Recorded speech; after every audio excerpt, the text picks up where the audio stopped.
I love garlic. I use so much garlic in my cooking, but I just hate peeling them. I think it's absolutely annoying, and that's why I did myself the favor by going to Costco and bought myself a 3-pound bag of peeled garlic. And let me tell you, it is a game changer. I use so much more garlic in my cooking now because I don't have to peel them. It's already peeled. So I think you should do the same. Go to Costco, buy yourself the peeled garlic. I know it's a lot of garlic. It's 3 pounds. That's why in today's video, I'm going to show you 5 things you could do with a 3-pound bag of peeled garlic.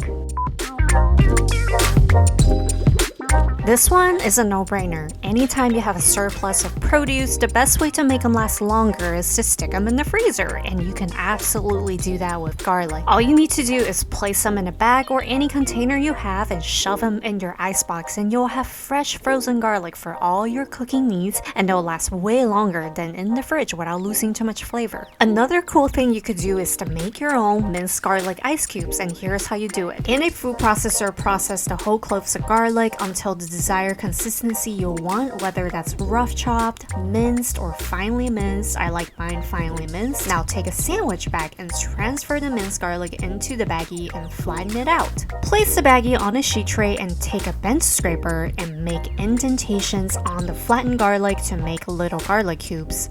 Place the whole thing along with the sheet tray in the freezer, and once it's frozen solid, when you want to use it, all you need to do is break off a little piece and add it to whatever dish you're making. This stuff is so much cheaper than the ones they sell at the grocery stores, and also far more superior than the stuff that's in the jar. You know the one I'm talking about. Yeah, the minced garlic that's submerged in some sort of liquid inside a jar. I know the jar is very convenient, but not only does this have other added ingredients, it also doesn't have that potent flavor and smell of a fresh garlic. Seriously, do this method instead of buying the jar stuff. Garlic and chili vinegar is a super simple condiment you can make at home. I learned this from my mom, and it goes so well with a bunch of things, especially stir fry. Slice up the garlic and place them in a glass container and add some fresh chilies. You can use any kind of chili you want, like serrano or Thai chili. Some spice will be great too, but I'm keeping it simple today. Cover the whole thing in white distilled vinegar and let it sit in the fridge for at least 2 days before using. And how do you use it? You can make a vinaigrette with it, spoon it on top of any stir-fry dish or a bowl of pho. My favorite way of using it is to add it to dipping sauces for kimchi pancakes or dumplings. It is super easy to make, and it adds a nice garlicky tang and heat to whatever you're eating. It is a wonderful way to use garlic. Coming up next, we're going to make confit garlic. It sounds very fancy because it's French, but I guarantee you it's not. In an oven-safe container, place all the garlic cloves in there. Optionally, you can toss in some hearty herbs and just submerge the whole thing in neutral flavor oil. I'm using canola. Cover it with aluminum foil and pop it in a preheated 250 degrees Fahrenheit oven. Set your timer for 3 hours and bake until the garlic cloves are slightly browned and super soft. By cooking garlic this way, it transforms them into this super sweet, creamy, and soft and almost jam-like thing that you can easily spread on toast or use to replace fresh garlic in any recipe you want if you don't want that super intense garlic flavor. And this is why confit garlic is so great, because you'll also end up with some super flavorful garlic oil that's great to make focaccia with. You can also spoon it over a bowl of tonkatsu ramen or use it to dress your salad. I'm telling you, if you've never made confit garlic before, you really need to make it. It'll change your life. So Lebanese garlic sauce, also known as toum, even if you've never heard of it before, you've probably had it. So it's this sauce that comes in this like to-go container when you get a takeout from like a kebab or a rotisserie chicken restaurant, and it's this creamy white sauce that tastes like a garlic bomb. It's super garlicky, but it's super tasty, especially with proteins, and you'll end up with the worst burps and garlic breath for like the next 5 days. So that's what we're going to make right now. Toum, Lebanese garlic sauce. To make this, you only need 4 ingredients: neutral flavor oil, fresh garlic, coarse salt, and juice of 1 lemon. Look, I'm not a science person, but all I know is when you combine these ingredients together and emulsify them, they turn into this crazy delicious sauce, like in a very magical way. And by magic, I mean you're gonna need a food processor or a blender. Dump half a cup of garlic in there along with about a tablespoon of coarse salt and blend the whole thing up until the garlic turns into a paste. This might take a few minutes and you can add some lemon juice to help the machine run smoother. When the garlic looks something like this, we can proceed to slowly drizzle in about 300 grams, that's 1¼ cups of oil.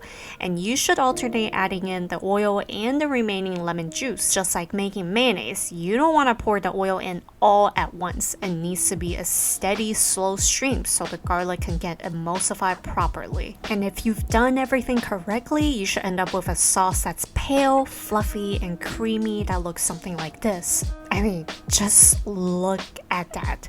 The consistency is perfect and the garlic smell is super strong. It'll keep any vampire away from you after you had a bite of this stuff. Oh, and by the way, I actually didn't end up using all the oil. I probably used about only 200 grams because I stopped when I think the consistency was right, but feel free to use every last drop. Store the garlic sauce in the fridge for up to 1 month. It's perfect with chicken, salmon, or your daily avocado toast.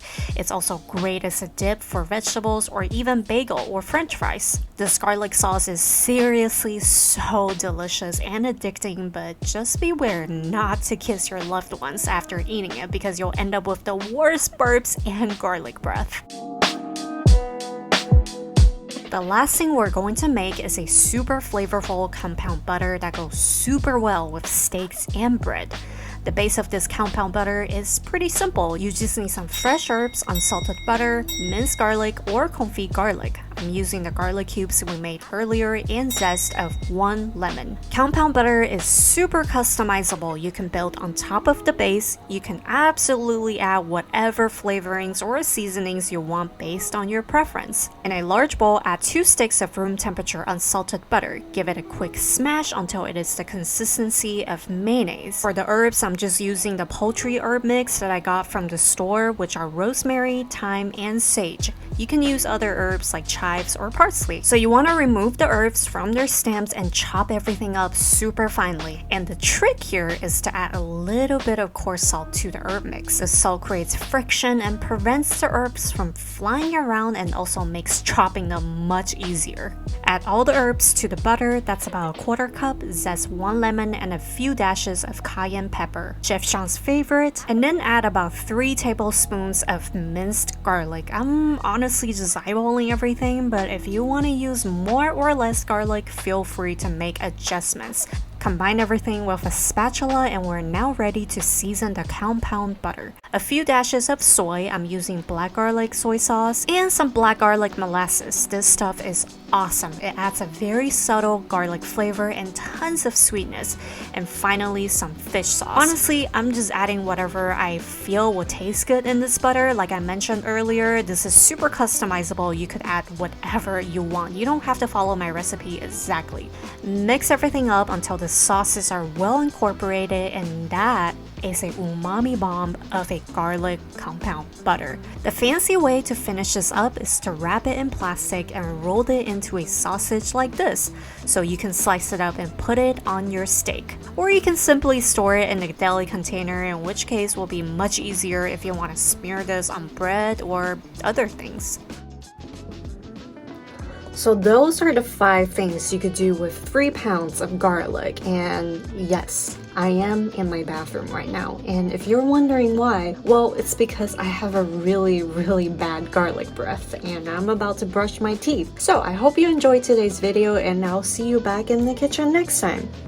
Not in my bathroom, obviously.